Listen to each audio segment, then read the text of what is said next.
আজি আমাৰ তৃতীয় দিন। আমাৰ অহাকালি ৰাতিপুৱা 9 বজালৈ এই কাৰ্যসূচী চলাই থাকিম।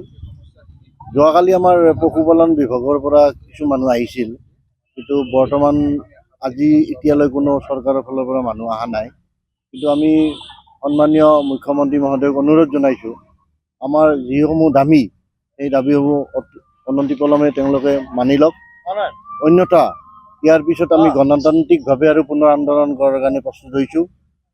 আপোনালোকে জানেই যে অসমত বাহিৰৰ পৰা গাহৰি আহি বজাৰখন দখল কৰিছে, কিন্তু বৰ্তমান চৰকাৰে কয় বজাৰখন মানে থলুৱাৰ হাতত থাকিব লাগে, কিন্তু থলুৱা মানুহৰ হাতত বৰ্তমান বজাৰখন নাই। বাহিৰৰ মানুহে বজাৰখন দখল কৰিছে।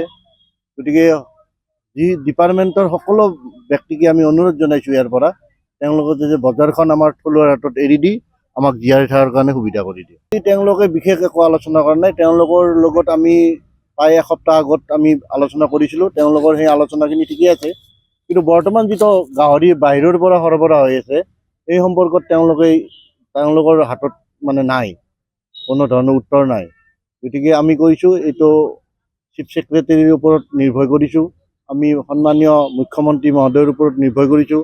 আমাৰ বৰ্তমান নতুনকৈ যি পশুপালন মন্ত্ৰী মাননীয় মন্ত্ৰী মহোদয়কো আমি অনুৰোধ জনাইছোঁ, তেওঁলোক নাহিলেও তেওঁলোকৰ প্ৰতিনিধি আহি আমাৰ সন্থাৰ বিষয়ববীয়াৰ লগত তেওঁলোকে আলোচনা বিলোচনা কৰক।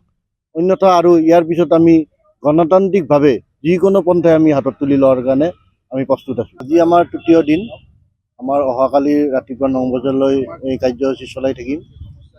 যোৱাকালি আমাৰ পশুপালন বিভাগৰ পৰা কিছু মানুহ আহিছিল, কিন্তু বৰ্তমান আজি এতিয়ালৈ কোনো চৰকাৰৰ ফালৰ পৰা মানুহ অহা নাই।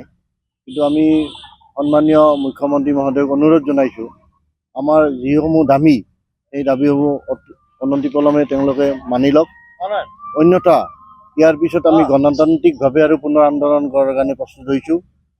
আপোনালোকে জানেই যে অসমত বাহিৰৰ পৰা গাহৰি আহি বজাৰখন দখল কৰিছে, কিন্তু বৰ্তমান চৰকাৰে কয় বজাৰখন মানে থলুৱাৰ হাতত থাকিব লাগে, কিন্তু থলুৱা মানুহৰ হাতত বৰ্তমান বজাৰখন নাই।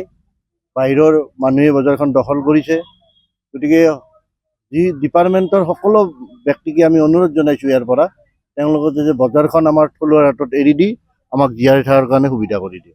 তেওঁলোকে বিশেষ একো আলোচনা কৰা নাই। তেওঁলোকৰ লগত আমি প্ৰায় এসপ্তাহ আগত আমি আলোচনা কৰিছিলোঁ। তেওঁলোকৰ সেই আলোচনাখিনি ঠিকেই আছে, কিন্তু বৰ্তমান যিটো গাহৰি বাহিৰৰ পৰা সৰবৰাহ হৈ আছে এই সম্পৰ্কত তেওঁলোকৰ হাতত মানে নাই, কোনো ধৰণৰ উত্তৰ নাই। গতিকে আমি কৈছোঁ এইটো চিফ ছেক্ৰেটাৰীৰ ওপৰত নিৰ্ভৰ কৰিছোঁ, আমি সন্মানীয় মুখ্যমন্ত্ৰী মহোদয়ৰ ওপৰত নিৰ্ভৰ কৰিছোঁ।